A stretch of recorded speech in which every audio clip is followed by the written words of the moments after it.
Combat in games comes in all shapes and sizes, but what does it take to make the ultimate combat system? As a game dev and professional combat enjoyer myself, I made it my job to find out, and to be the first person to develop perfect combat. Of course I did, because I'm stupid and apparently I hate myself. What happened next would not only ruin my game, but slowly tear apart every fiber of my soul. Editor, go ahead and roll the montage. I don't have an editor.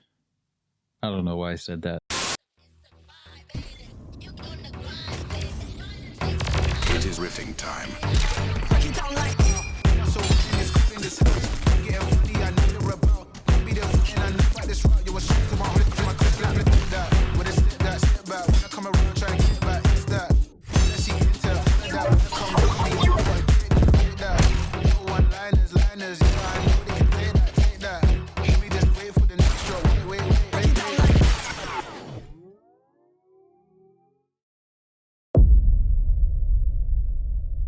Hey, Editing Carbon here. The game is called Rift Genesis. If you want to get notified when the game comes out, you can wishlist the game on Steam. It helps me a lot and gets more eyes on the game overall. Okay, now do the title card again. It was cool. Please, sit down, Mr. Carbon. So, what are your skills? Skills? I don't have any, but I will outsuffer every talented person in the room. I will outfail even the most unqualified person there is. In other words, I'm good at suffering and failing. So you're applying for the perfectionist overthinker who spirals into madness position, right? You have that at McDonald's? Perfect. We've been trying to fire the last guy for 3 years, but he just kept rewriting his resignation letter. Head downstairs. Your office will be on the left.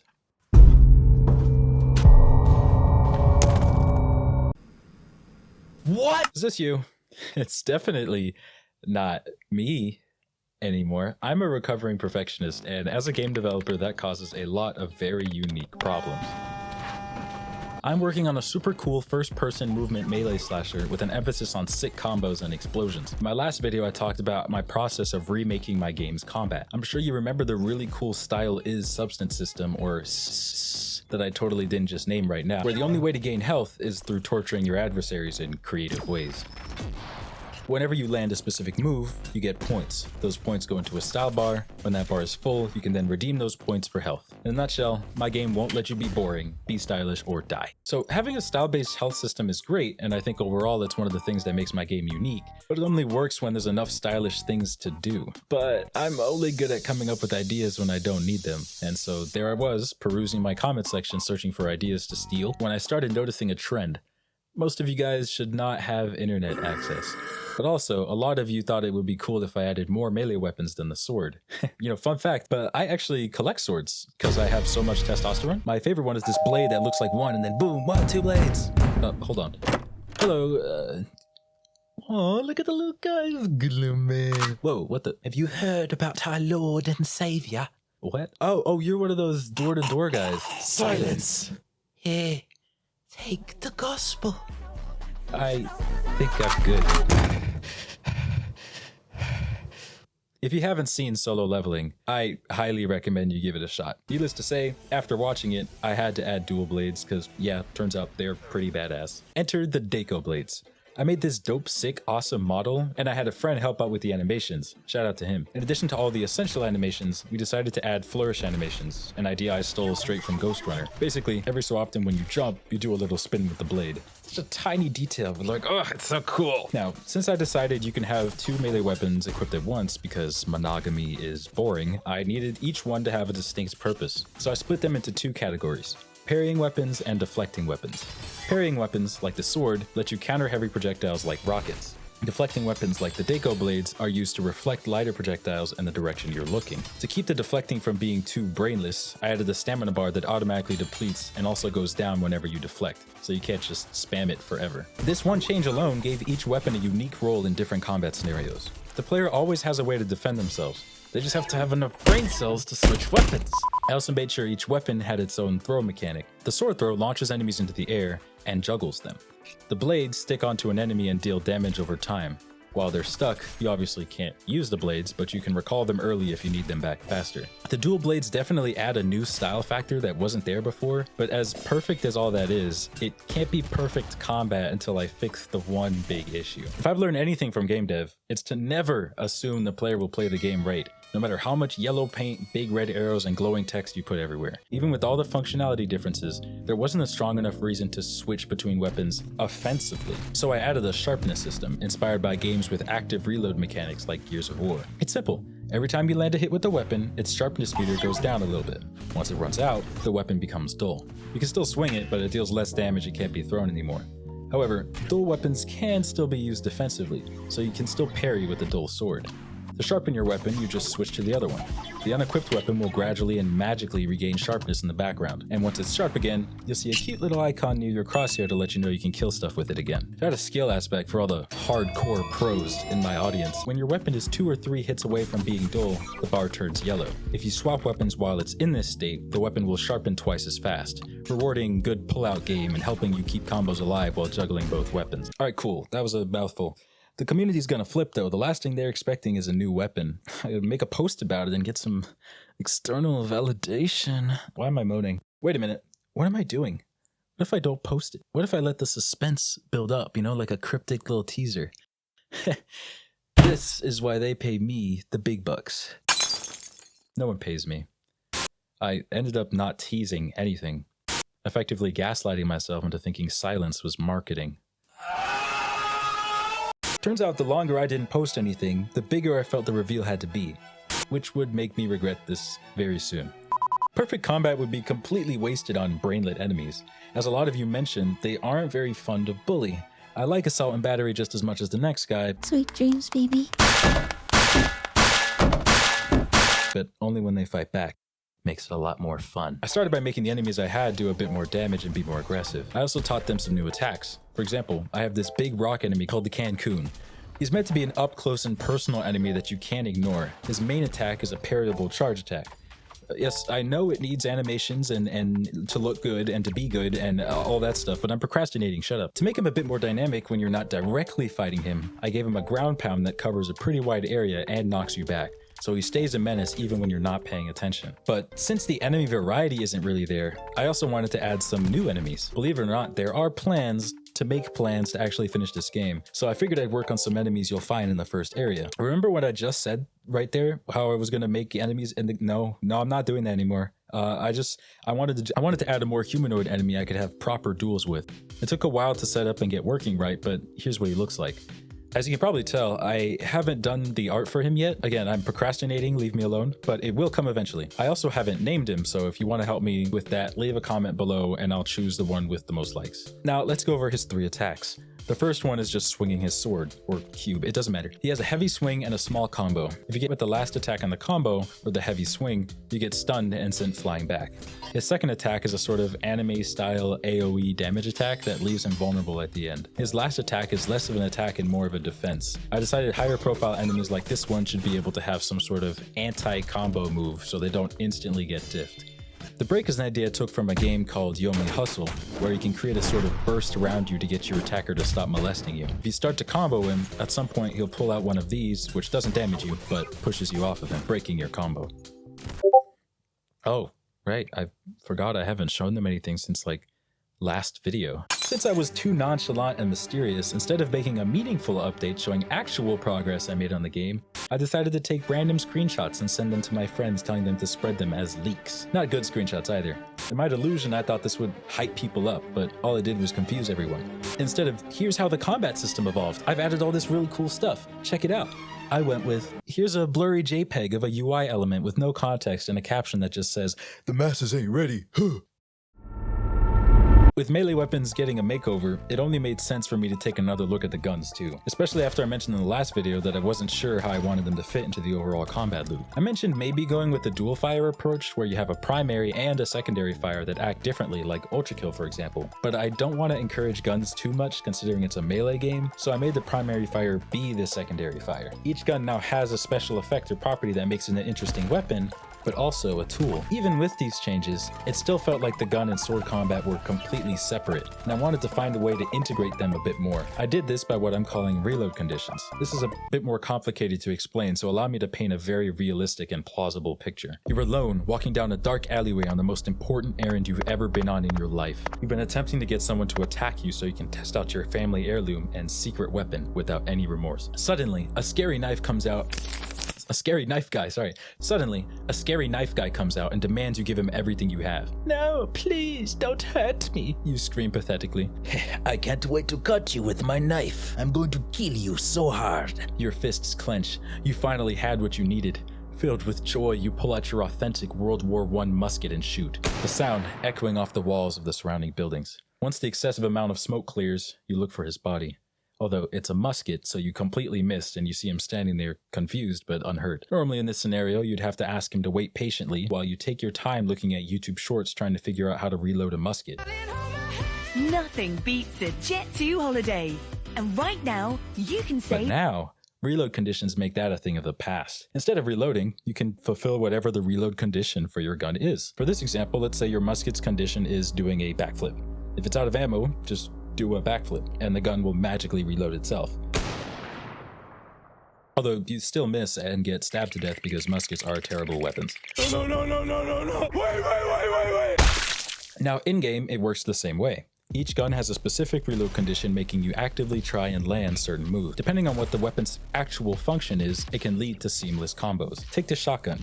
It's really good at launching enemies into the air. The reload condition for the shotgun is to then get an air kill with the sword. This logically leads to a combo where you shoot the enemy with the shotgun to get them high up in the air and then finish them off with the sword. You see how I'm a genius? You understand my intellect? The only issue I see with this system currently is the fact that you would always have ammo in your gun if you just stick to those combos. And I haven't found out how to design around that yet, so if you have any ideas, please give them to me in the comments. Lastly, I know you saw those animations. Thanks to these two for the help there, again. They're so fire. Actually, I may show this to the Discord. Yeah, you know what? Actually, there. When can we playtest? I'm dying to break the game. Now that I think about it, the last build I released didn't even have swords. Not to mention it was a little weird. It's about time I released something new. Now, you need to understand how big of a deal this was. The build was planned to be public, meaning anyone wanting to check the game out would be able to play it for free. The thing is that this would then become a benchmark for the game. Even though it's technically not, people don't tend to see it that way and just see build and, oh, this is what the game's gonna look like and it's finally done, even though there's nothing here and it's an alpha and it's not. People are dumb. So if this build ended up being bad, it could leave a sour taste in a lot of people's mouths, and sales and overall interest goes. Needless to say, there was a lot riding on this. Hello? Dog, what do you mean? What do you mean you're gonna make a build in a month? There's literally no game. You can't make a build in a month if there's nothing to do. There's one scene with textures and some guy that you beat up all the time. There's no game.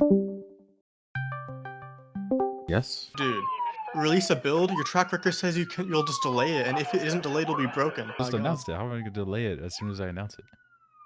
Because your community's used to it, dude. They have no idea what they're talking about. All right, I'm built different. Again, dude. Carbon, how the f are you releasing this demo in a month? You haven't done any gameplay, there's no enemies, there's no story, all you talk about is combat. Combat this, combat that, polish more combat. What are you gonna do with combat? You can't play a game with only combat.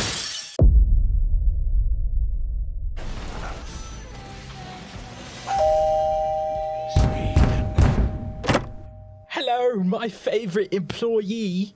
Sukai, why do you have an accent? Yes, well, I forgot that I didn't have one.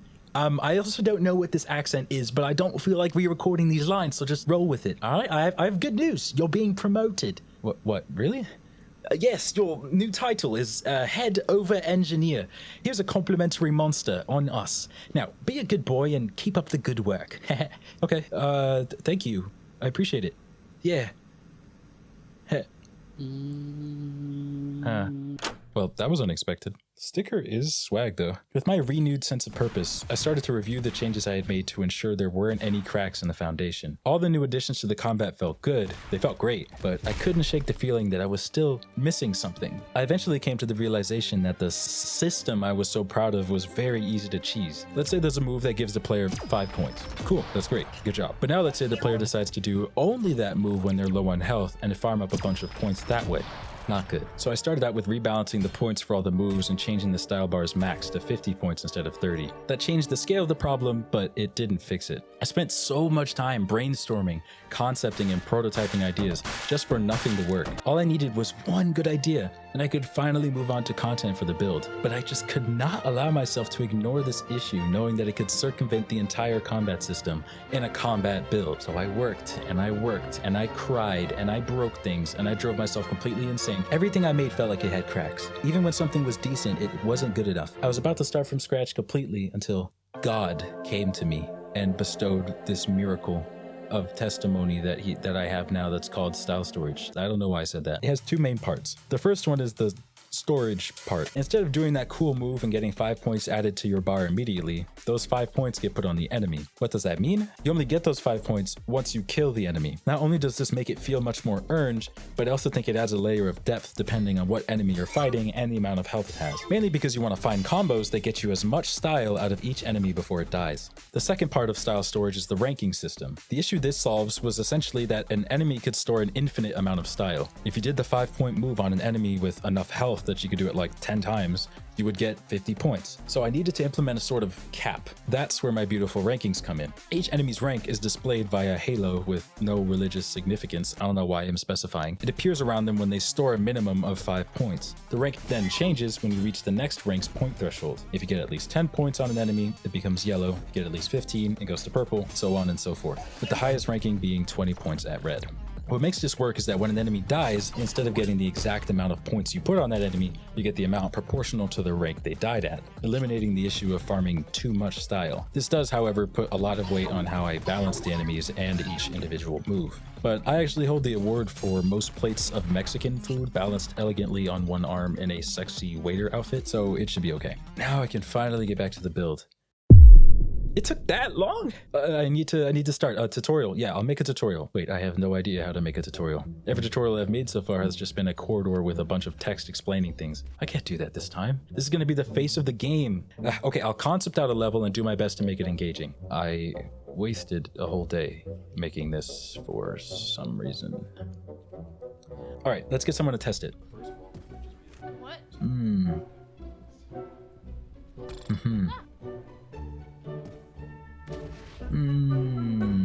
So that was a skill issue. I'll just ignore that and keep moving forward. Let me add some enemy encounters, except I don't have an encounter system. There, boom, encounter system. I guess I should also make a checkpoint system so people don't have to restart the whole level if they die. Okay, there, checkpoint system. But the checkpoints don't work with the encounter system, so I gotta build something for that and I gotta integrate. Okay, you know what? No tutorial. I'll attach a cryptic Word doc with some instructions on how to play and say the tutorial will be in the final game. Let's just make an arena where they can fight. All right, here's a complete custom arena spawning system with all the enemies and a whole bunch of different scenarios. Now all that's left to do is to make some actual art, have some real gameplay.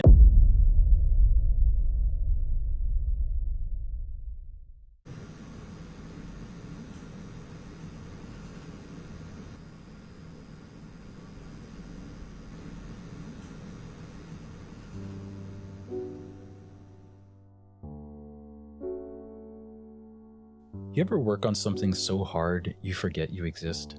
Like you become this soulless husk of a person surviving off caffeine and crumbs you find in between your couch cushions? It can feel nice to be completely immersed in what you're doing to the point where the rest of the world fades away. But it gets to a point where the line between passion and clinically diagnosed obsession begins to blur.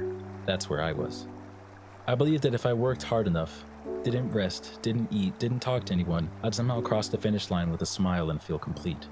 I used to joke that sleep was for the weak, and Monster had enough preservatives to resuscitate me if I died of exhaustion anyway. My own mom, hadn't heard from me in so long, she thought I had literally died. She called the cops to check if I was okay. I still remember going to the door, looking more dead than a corpse, and being jump scared by officers doing a wellness check. The most awkward part was trying to convince them that I was okay while looking like this. I mean, at one point I filled my mouth with dry cereal on a fork and drank milk afterwards because I didn't want to waste the precious microsecond it would have taken to wash a spoon. And for what? I missed the deadline anyway. For a while, it felt like the end of the world. Like all the sacrifices and effort I had made to get here meant nothing because I couldn't ship the perfection that I had promised. Perfection promised me control, but in trying to perfect everything, I only found myself losing it. I learned that sometimes good enough is better than perfect. I hope that by being open about this, I can serve as an example of what happens when you let the perfectionist in you go unchecked. To recover from this, I took some time off to pursue my passion for doom-scrolling Instagram Reels full time. And as time went on, I found myself actively trying not to think about the game. I didn't want it to consume me again, and I was determined not to let it. But I couldn't stop thinking of ideas, great ones at that. I had ideas for weapons, an ability system, levels, characters. I even started writing a book for the story because I'm unemployed. The inspiration was starting to return to me. What was pulling me towards the project wasn't a deadline or a promise I had to keep, but genuine passion. I wanted to get back to work, but I was so worried that history would repeat itself, or worse, that I wouldn't like what I made and would want to redo it again. But the temptation to relapse was too much, and I opened the project. Long story short, the game hit harder than diamonds. It aged like an electric chair, feeling shockingly even better than it did the first time. Probably because I wasn't squinting at it like a control freak, but regardless, the game was fun. I immediately started implementing some of the ideas that I had written down before. Okay, what if you could grapple a grenade, pull it back to you, and then parry it to make a bigger explosion that does more damage? Done. Okay, what if you could kick stuff from the environment into enemies? Done. And I also made it interact with the grapple. Alright, well, what about an ability system where the player can choose a loadout of 2 abilities to go along with the rest of their arsenal? Done. I added the ground pound, which is useful for getting back down to the ground really fast, or drop kicking enemies into the concrete at Mach 5. I also added the flash step ability to aura farm, but also allowing you to traverse the battlefield instantly by teleporting towards an enemy after it charges up. It seemed like every idea I had during that period of paralysis just made the game more fun, and the combat's at a point right now where I would say I've perfected it. But not in the sense that it has no flaws and everything about it is the best ever that anyone's seen in the history of the universe, but that it finally feels right. It's something unique to me that you can't find in other games, and more importantly, it's something I'd actually want to play. At the end of the day, that's the kind of perfect that matters.